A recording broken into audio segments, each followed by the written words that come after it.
तकलीफ तो बा, हमें बियाहे में ना बोला, लेकिन कौनो बात ना अंबानी चाचा जाना, हमारे एक रिश्तेदार अरबपति करोड़पति है, हमें बड़ी खुशी बा। और जवन पूरा बलबुडिया नचनियन के कुल इकट्ठा कर दे, ये हमें बड़ी खुशी बा कि न रुपया के भले चाहे जहाँ नाचे ला गए। अच्छा ही बताओ अंबानी चाचा, बियाह में का बनवाए रहे?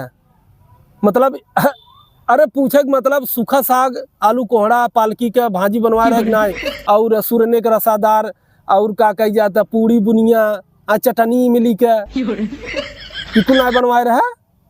अगर तू हमारे यूपी बिहार बियाह करे होता तो गरीब घोषित कर देते न कि मारे केथा लाया है न अंबानी, न पनीर बनवाए, न का चटनी बनवाए, न बुनिया दे, न रसादार सुरने बनवाए।